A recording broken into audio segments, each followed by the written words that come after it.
Baik, selamat siang teman-teman semua. Kemudian Ustazah Khaira selaku pengampu daripada mata kuliah Perencanaan dan Strategi Pengajaran Bahasa Arab. Yang pada kesempatan kali ini saya perkenalkan nama saya Khaira Jaki, beserta teman-teman saya itu ada Aflaini Nafisah, kemudian Rahmatul Thoibah, yang akan memaparkan daripada materi yang telah kami diskusikan, yaitu mengenai perencanaan, perumusan tujuan dalam bahasa Arab. Langsung saja, izinkan saya untuk menjelaskan sedikit.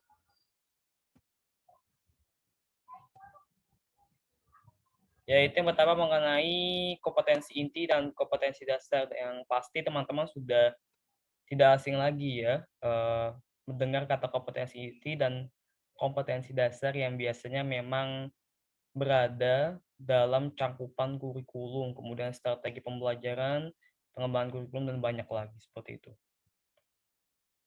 Langsung saja, pengenal kompetensi inti di sini dituliskan, kompetensi merupakan perpaduan dari pengetahuan, keterampilan, nilai, dan sikap yang direfleksikan dalam kebiasaan berpikir dan bertindak. Kemudian menurut Emron Yohni Imas, kompetensi adalah kemampuan individu untuk melakukan suatu pekerjaan dengan benar dan memiliki keunggulan yang didasarkan pada hal-hal yang menyangkut pengetahuan, keahlian, dan sikap. Jadi sebelum kita masuk ke dalam pengertian kompetensi inti, teman-teman, serta kompetensi dasar, baiknya kita mengetahui pengertian daripada kompetensi dulu. Yang dimana sudah tertuliskan di situ, yang dijelaskan oleh Mulyasa, kemudian juga menurut Emron dan teman-temannya. Di mana garis besar kompetensi ini adalah kemampuan individu, teman-teman. Jadi perpaduan yaitu meliputi kemampuan, pengetahuan, keterampilan, dan banyak lagi. Di mana keterpaduan ini digunakan untuk berpikir dan bertindak seperti itu.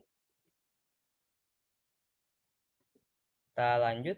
Menurut Undang-Undang Nomor 13 Tahun 2003 tentang Ketenagakerjaan, teman-teman, nanti bisa dicek mungkin untuk lebih pastinya, bahwa kompetensi inti merupakan kemampuan kerja setiap individu yang mencakup aspek pengetahuan, keterampilan, dan sikap kerja yang sesuai dengan standar yang ditetapkan. Jadi menurut Undang-Undang Ketenagakerjaan, kompetensi ini sebenarnya mungkin kompetensi teman-teman, bukan kompetensi inti.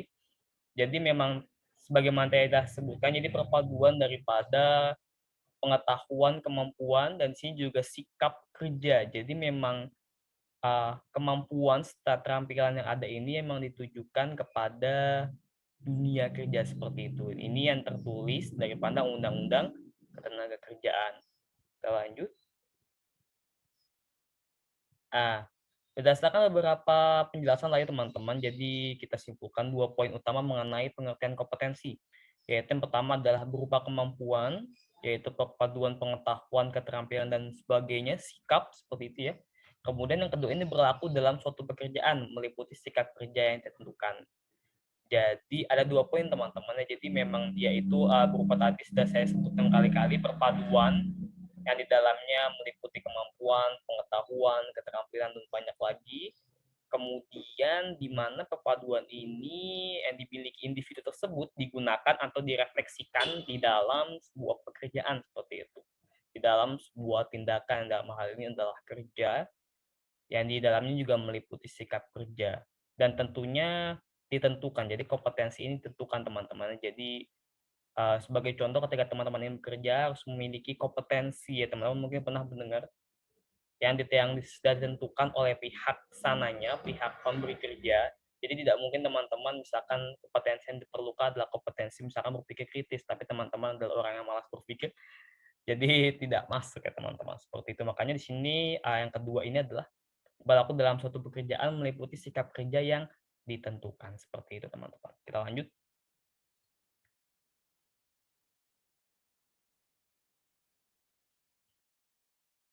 Mohon izin.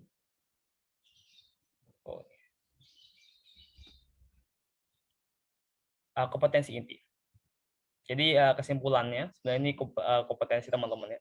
Kompetensi meliputi kemampuan seseorang atau individu dalam bertindak di suatu pekerjaan dengan cakap berdasar keterampilan yang ditentukan tadi teman-teman ya. Jadi emang berupa kemampuan, kemudian ditujukan dalam bertindak direfleksikan dengan tindakan di suatu pekerjaan, yang dimana dengan kompetensi ini, dengan dasar kompetensi itu, kemampuan itu, dia menjadi cakap, menjadi bisa, bagus, lihai gitu, berdasar keterampilan yang ditentukan. Jadi memang tetap berdasar kepada kebutuhan yang ada gitu, yang sudah ditentukan. Kita lanjut teman-teman. Ah, Tadi sudah mencakup kompetensi ini teman-teman yang sepertinya. Cuman kita lanjut kompetensi dasar.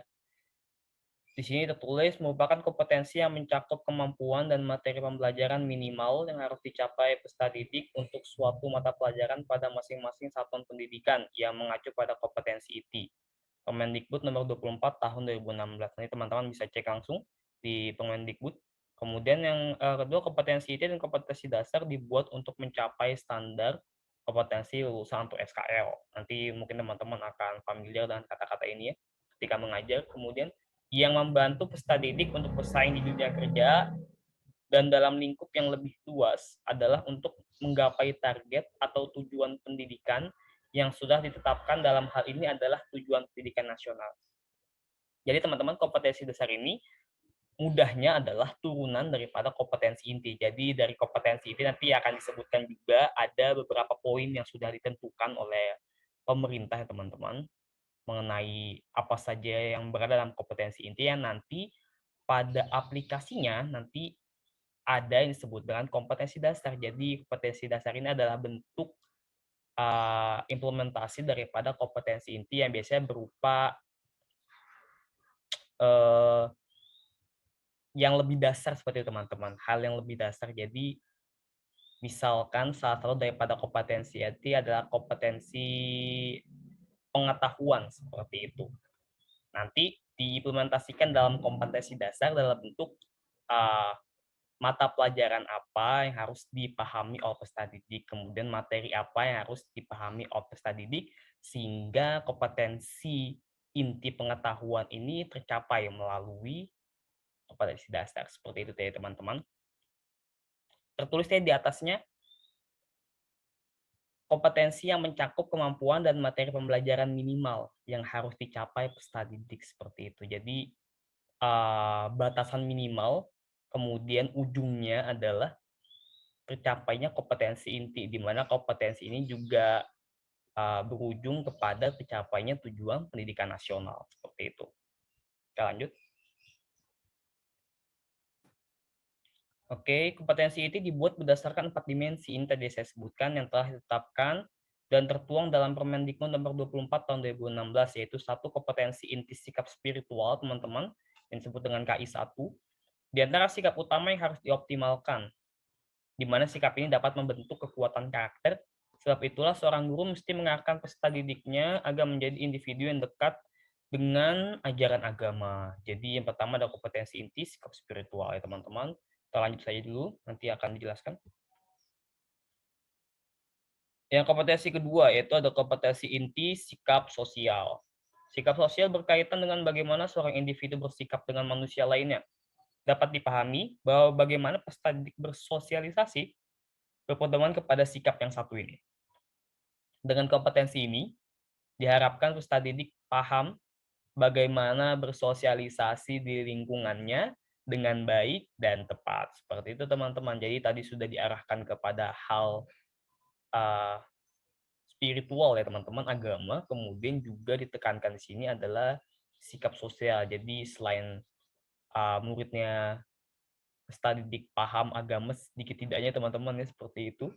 Kemudian juga di sini diajarkan bagaimana dia bersosialisasi, bagaimana dia berhubungan dengan manusia seperti itu. Kemudian yang ketiga ada kompetensi inti pengetahuan atau KI3. Pengetahuan adalah permata akal yang dimiliki manusia. Dengannya ia bisa hidup dan tahu bagaimana cara bertindak. Adapun pengetahuan dapat dicapai melalui banyak cara, baik itu formal maupun non-formal. Dimensi pengetahuan menurut taksonomi Bloom sebagai berikut.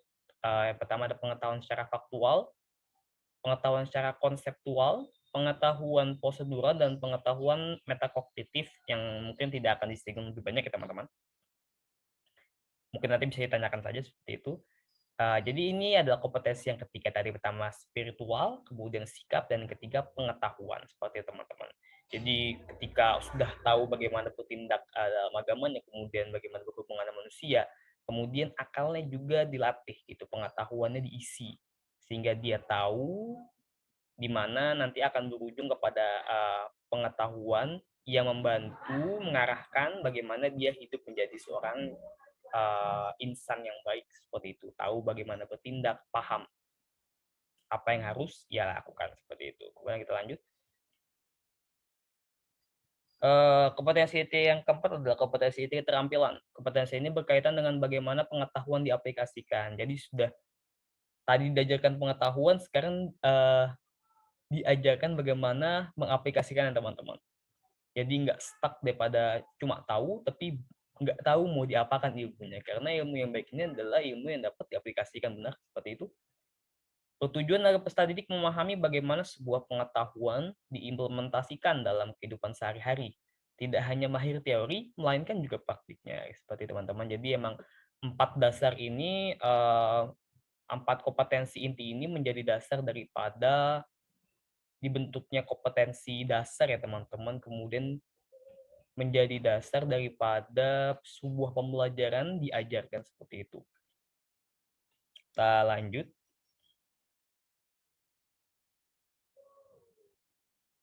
Sebelum kembali pada sini, saya ingin menjelaskan tadi mengenai 4 kompetensi yang tadi teman-teman ya. Jadi kompetensi yang pertama yaitu yang tadi sikap spiritual dan sikap sosial ini adalah dua kompetensi inti yang mungkin secara tidak langsung diajarkan secara tidak langsung dalam kegiatan belajar mengajar teman-teman.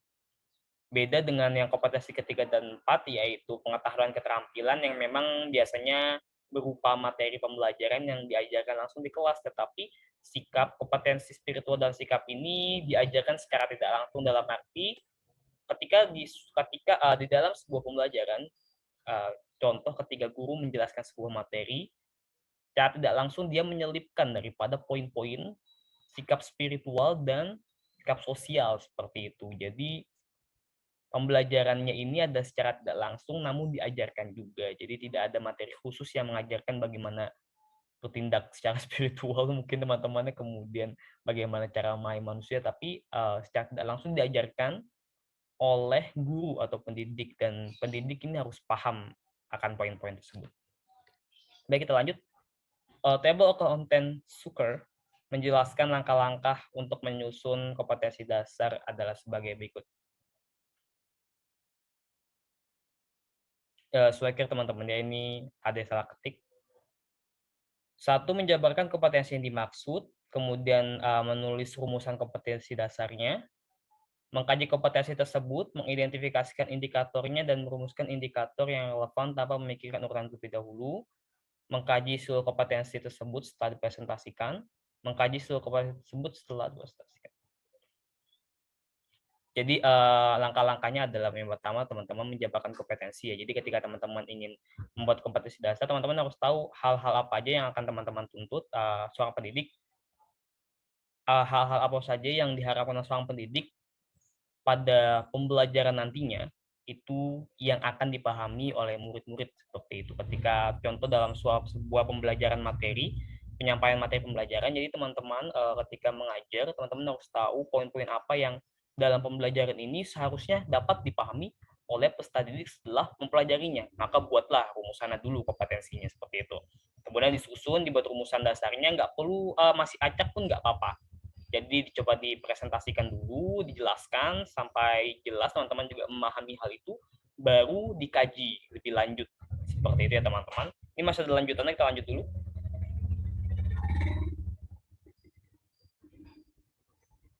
Nah, tambahkan indikator lain, baik sebelum atau sesudah indikator yang teridentifikasi. Kemudian mengubah rumusan yang kurang tepat dan mempertimbangkan urutannya.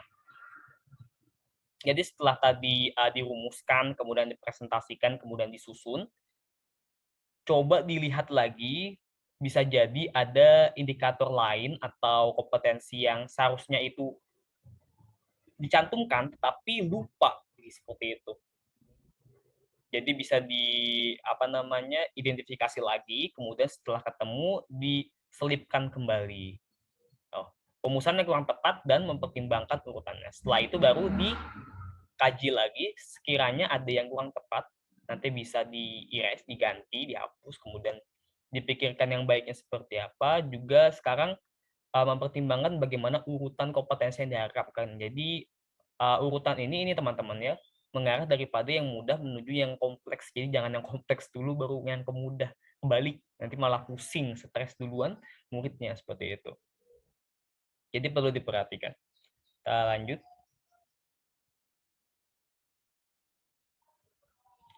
Menurut Suparman, terdapat prinsip-prinsip yang harus diperhatikan dalam perumusan kompetensi dasar antara lain yaitu meluas, dalam arti peserta didik dapat mengembangkan pengalaman tentang pengetahuannya, memiliki kesempatan untuk mengeksplorasi, kemudian seimbang, di mana kompetensi dicapai dengan alokasi waktu yang efektif. Jadi meluas, di mana kompetensi ini dapat membuat peserta didik mampu mengembangkan seluruh pengetahuannya, mengembangkan dirinya secara sepenuhnya. Jadi karena pada dasarnya setiap peserta didik ini unik teman-teman, jadi memiliki perbedaan pada dasarnya. Jadi itulah mengapa sebuah kompetensi ini tidak boleh mengekang.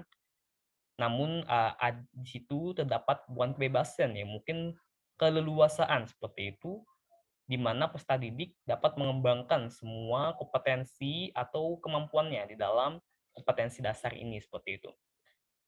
Yang tercangkup di dalamnya seperti itu. Kemudian yang seimbang di mana kompetensi dicapai dengan alokasi waktu yang efektif. Jadi memang seimbang teman-teman. Jadi jangan kompetensinya mungkin sudah bagus ya, tapi alokasi waktunya jelek atau nggak seimbang jadinya, nggak efektif. Itu sama saja seperti itu. Jadi perlu dipertimbangkan keefektifan. Kita lanjut. Keefektifan. Kemudian relevan.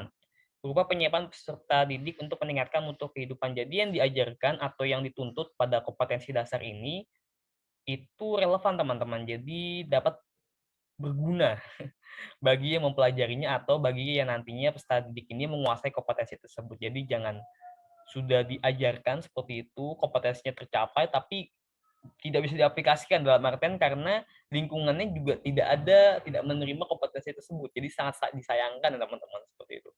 Kemudian ada perbedaan, mampu mengembangkan kemampuan masing-masing individu peserta didik. Ini sebagaimana yang saya sebutkan tadi, meluas teman-teman. Jadi kaitannya kepada sini, perbedaan. Jadi kompetensi dasar ini, di dalamnya ini harus atau mesti mampu mengembangkan daripada kemampuan masing-masing peserta didik yang tadi saya sebutkan bahwa setiap peserta didik ini adalah unik seperti itu, memiliki perbedaan masing-masing, memiliki kemampuan masing-masing seperti itu. Kita lanjut.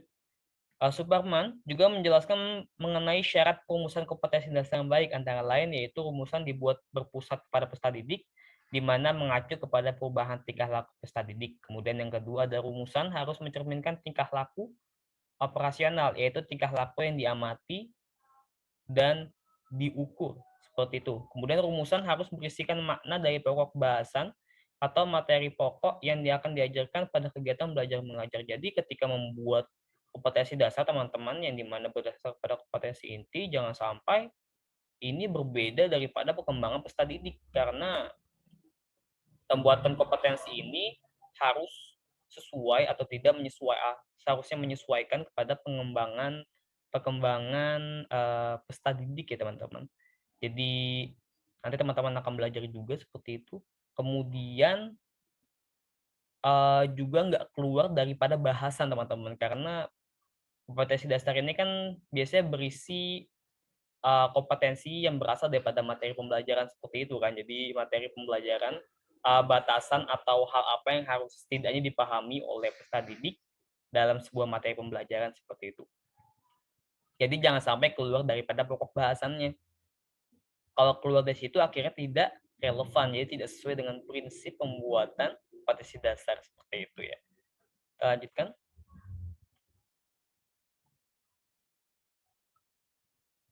Oh baik, untuk bagian ini indikator pembelajaran nanti akan dijelaskan oleh teman-teman saya. Jadi saya cukupkan diri untuk diri saya persilahkan kepada teman saya untuk melanjutkan.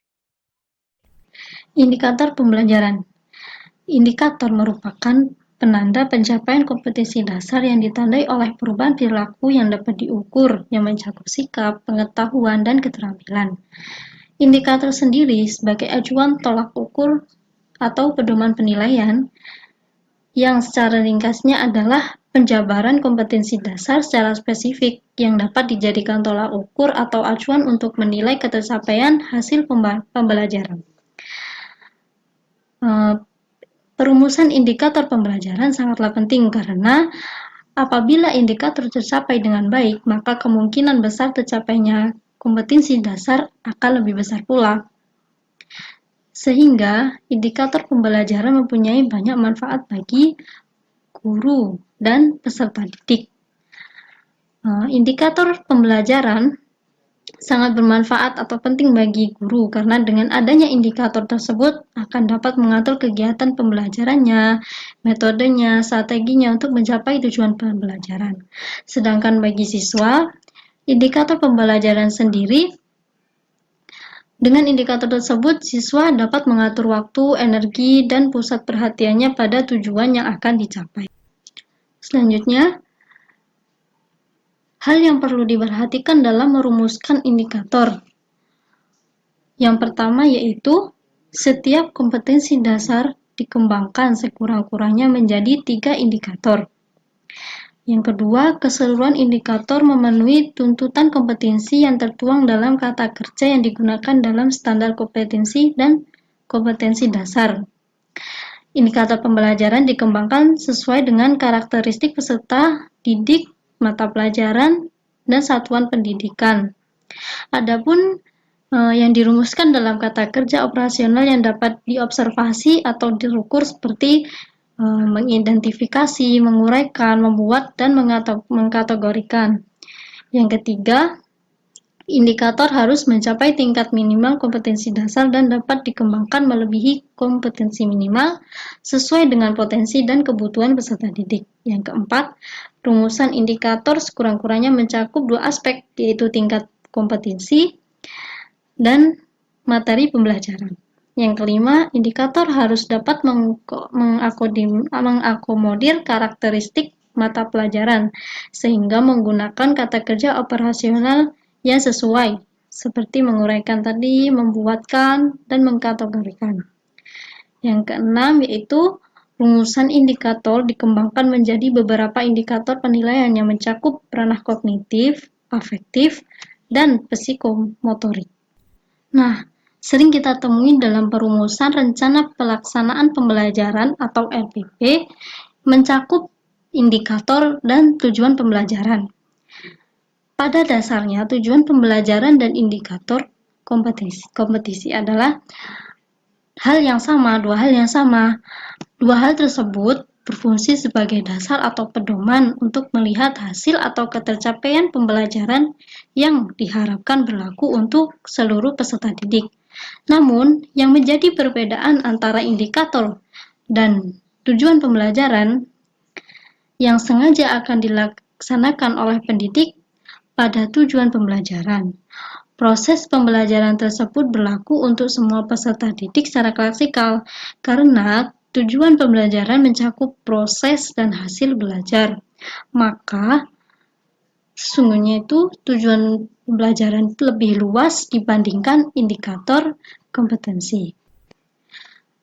Adapun langkah-langkah merumuskan indikator ada 4. Yang pertama yaitu menetapkan dan mengkaji kompetensi dasar tersebut untuk diturunkan menjadi indikator. Yang kedua, tentukan indikator-indikator yang relevan dan tuliskan sesuai urutannya. Merumuskan indikator yang dianggap relevan. Yang ketiga, mengkaji kesesuaian apakah semua indikator tersebut telah mempresentasikan KD-nya. Setelah mengkaji, apabila belum mencapai kompetensi dasarnya, maka analisis lebih lanjut untuk menemukan indikator-indikator yang lain yang kemungkinan belum teridentifikasi. Lalu tambahkan indikator lain sebelumnya dan rubahlah rumusan yang kurang tepat dengan lebih akurat dan pertimbangkan urutan. Dalam pembelajaran bahasa Arab, ada 4 keterampilan berbahasa yang harus dikuasai, yaitu kemampuan mendengar atau istima, kemampuan membaca atau qiraah, kemampuan menulis kitabah, yang terakhir yaitu kemampuan berbicara atau kalam. Yang pertama, rumusan indikator keterampilan berbahasa Arab, yaitu mendengar atau istima. Keterampilan mendengar atau istima merupakan keterampilan awal dalam pembelajaran bahasa yang bersifat reseptif. Tujuan pembelajaran istima secara spesifik yaitu mengulang-ulang dan menghafal materi, memahami ide umum dan materi yang didengar, dan mengambil ide pokoknya. Sedangkan indikator-indikator yang berhubungan dengan keterampilan menyimak atau mendengar yaitu mengidentifikasi bunyi mufradat, ungkapan, dan kalimat. Lalu bisa menjawab pertanyaan-pertanyaan mengenai isi kalimat, dialog, atau wacana sesuai yang didengarkan. Lalu yang ketiga seperti menulis teks yang didengar.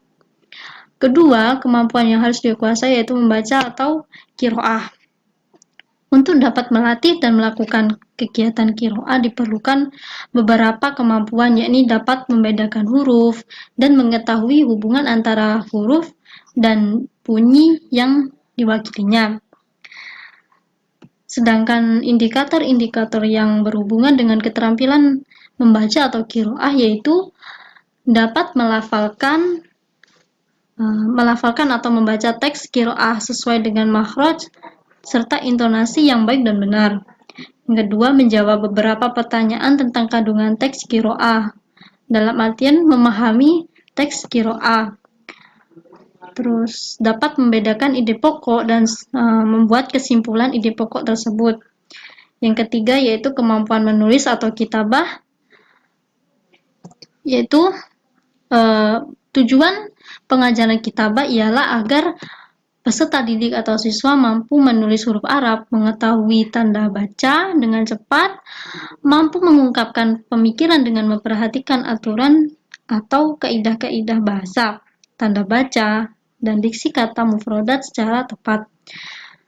Adapun indikator kemampuan menulis kitabah atau kitabah yaitu menyusun mufradat dengan tepat dalam kalimat, menyusun kalimat dan paragraf sederhana, menjawab pertanyaan-pertanyaan secara tertulis dengan baik dan benar.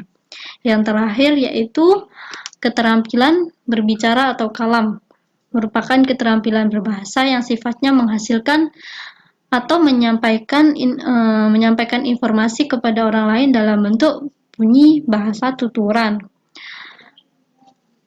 Indikator pembelajaran keterampilan kalam yaitu melafalkan kosakata atau mufradat dengan baik dan benar, mengucapkan materi hiwar dengan lafal dan intonasi yang baik dan benar, melakukan tanya jawab tentang bahan bacaan atau materi secara berpasang-pasangan. Yang ketiga ialah perumusan tujuan pembelajaran. Sebelum kita lanjut, alangkah lebih baiknya kita mengetahui dulu apa arti dari perumusan. Menurut Kamus Besar Bahasa Indonesia, arti kata perumusan adalah proses atau perbuatan merumuskan. Sedangkan tujuan pembelajaran ialah learning objective. Our statement articulates the learning you will achieve in your course.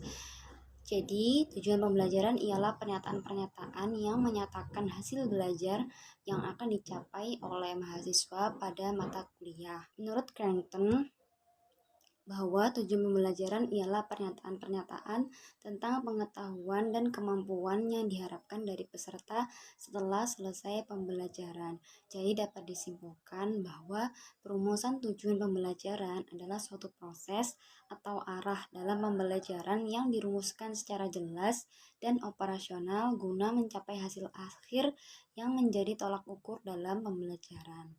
Selanjutnya ialah perumusan tujuan belajar. Menurut Major, tujuan belajar itu harus mempunyai 4 komponen. Yang pertama ialah audiens, yang kedua ialah behavior, yang ketiga ialah kondisi, dan yang keempat ialah degree. Yang pertama yaitu audiens. Audiens yaitu subjek belajar. kita harus mengetahui siapa yang harus mencapai tujuan belajar itu. Misalnya mahasiswa, siswa, atau peserta latihan. Yang kedua ialah behavior, merupakan tingkah laku khusus yang berbentuk kata kerja yang aktif. Jadi dalam behavior ini kita harus mengetahui pekerjaan yang dilakukan oleh peserta setelah mengikuti pelajaran. Misalnya seperti menyusun laporan, membuat proposal, berlatih kalam, ataupun yang sebagainya. Yang ketiga ialah kondisi, yaitu kondisi yang dituntut pada saat subjek belajar menampilkan atau melakukan sesuatu sebagai hasil belajar. Misalnya harus bekerja mandiri, tidak boleh membuka buku, boleh menggunakan kalkulator, alat mesin, alat tangan, ataupun diperbolehkan untuk menggunakan bahan atau alat. Yang keempat ialah degree, artinya derajat atau tingkat hasil belajar yang berupa kuantitas maupun kualitas. Ukuran keberhasilan peserta dalam melakukan pekerjaan sebagaimana dinyatakan pada komponen perilaku dengan keadaan sebagaimana disebutkan pada komponen kondisi. Bloom dan kawan-kawannya pada tahun 1956 menyusun klasifikasi atau taksonomi tujuan belajar atau pendidikan. Menurut mereka, tujuan belajar dibagi menjadi 3 ranah, yaitu ranah kognitif, ranah afektif, dan ranah psikomotor. Dalam kawasan kognitif ini, tujuan pendidikan dibagi menjadi 6 jenjang, yaitu pengetahuan, pemahaman, aplikasi, analisis, sintesis, dan evaluasi. Selanjutnya saya akan bahas satu persatu dari 6 jenjang tersebut. Yang pertama ialah pengetahuan atau knowledge, yaitu kemampuan para peserta didik dalam mengingat, menyebutkan, dan menunjukkan bahan-bahan yang pernah dipelajari terdahulu. Yang kedua ialah pemahaman atau comprehension, yaitu kemampuan peserta didik dalam menangkap pengertian dari sesuatu, seperti menerjemahkan sesuatu atau menafsirkan sesuatu dengan cara menjelaskan, menguraikan, menggolongkan, maupun membedakan.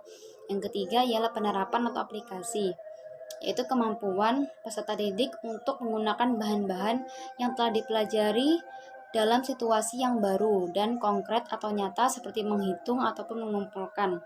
Yang keempat ialah penguraian atau analisis, yaitu kemampuan peserta didik dalam memilih sesuatu pada bahan atau bagian-bagian komponennya sehingga struktur bahan tersebut dapat dipahami seperti memperkirakan, menerangkan, ataupun membuktikan. Dan yang kelima ialah penyatuan atau sintesis, yaitu kemampuan peserta didik dalam menyatukan bagian-bagian yang terpisah guna membangun sesuatu keseluruhan yang utuh seperti menyimpulkan, memodifikasi, dan menyusun. Yang keenam ialah penilaian atau evaluasi, yaitu memutuskan atau menentukan nilai sesuatu materi untuk tujuan yang telah ditentukan. Yang kedua ialah kawasan afektif. Dalam kawasan afektif ini dibagi menjadi 5 level belajar yang disusun mulai yang paling sederhana sampai tahap yang paling kompleks dan secara singkat. Yaitu yang pertama adanya penerimaan, yang kedua adanya pemberi tanggapan, yang ketiga ada penentuan sikap atau value, yang keempat ada pengorganisasian, dan yang kelima ialah ada pembentukan pola atau ciri. Saya akan membahas satu persatu dari 5 level tersebut. Yang pertama ada penerimaan atau receiving, yaitu kesediaan seseorang atau mahasiswa untuk mengikuti suatu peristiwa tertentu seperti memperhatikan kegiatan guru mengajar dalam kelas, membaca buku, teks, atau menyimak istimak, musik, dan lain-lain. Yang kedua ialah pemberi tanggapan atau respon, yaitu menunjukkan pada keikutsertaan secara aktif dari mahasiswa atau siswa agar dapat memberikan reaksi kesiapan dalam memberikan respon atau minat seperti menanggapi atau mengingat dalam ingatan, mencatat materi, dan menghargai guru. Yang ketiga ialah penentuan sikap, yaitu yang berhubungan dengan nilai yang melekat pada mahasiswa atau siswa terhadap suatu peristiwa atau tingkah laku seperti ingin meningkatkan keterampilan kelompok, mengenali antar individu dalam kelompok, dan berani mengambil keputusan. Yang keempat ialah pengorganisasian, yaitu menggabungkan beberapa nilai yang berbeda-beda serta membangun sistem yang konsisten secara internal, seperti mempertimbangkan satu masalah dan mengorganisasi. Yang kelima ialah pembentukan pola atau ciri, yaitu menunjukkan pada proses afeksi di mana seseorang memiliki suatu sistem nilai sendiri yang mengendalikan perilakunya untuk waktu yang lama dan pada gilirannya akan terbentuk gaya hidupnya seperti menolak, mempercayai, mengubah maupun mengawasi. Kemudian yang ketiga ialah adanya kawasan psikomotor. Dalam kawasan psikomotorik ini dibagi menjadi 7 level belajar yang disusun mulai dari yang paling sederhana sampai tahap yang paling kompleks dan secara singkat. Yang pertama ada persepsi, yang kedua ada kesiapan, yang ketiga ada gerakan terbimbing, yang keempat ada gerakan terbiasa, yang kelima ada gerakan kompleks, yang keenam ada penyesuaian pola gerakan, dan yang ketujuh ada kreativitas. Kawasan psikomotorik ini dapat ditinjau melalui aspek keterampilan peserta didik yang merupakan implementasi dari kegiatan belajar mengajar atau KBM di dalam kelas. Peserta didik ini tidak cukup hanya menghafal suatu teori, melainkan peserta didik juga harus menerapkan teori yang sifatnya abstrak tersebut ke dalam aktualisasi yang nyata. Hal ini menjadi sebuah tolak ukur dan dipahami bahwa ada atau tidaknya sebuah ilmu secara komprehensif oleh peserta didik. Peserta didik yang memahami suatu ilmu dengan komprehensif memiliki daya implementasi yang kuat dalam menerapkan ilmu yang dimilikinya. Yang kemudian selanjutnya ialah urgensi perlunya perumusan tujuan pembelajaran. Ada 4 dasar pikiran yang berkaitan dengan alasan perlunya merumuskan tujuan belajar atau pembelajaran, yaitu sebagai berikut. Yang pertama, untuk memfokuskan pengajar terhadap apa yang seharusnya diajarkan dan untuk menghindari pemberian materi yang tidak relevan. Kemudian untuk memfokuskan mahasiswa terhadap apa yang harus dipelajari. Kemudian untuk menentukan metode yang lebih disukai atau cocok dalam pengajaran.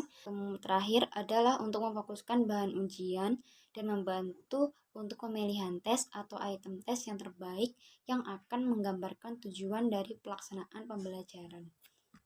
Mungkin itu dari kelompok 2. Kurang lebihnya mohon dimaafkan. Wassalamualaikum warahmatullahi wabarakatuh.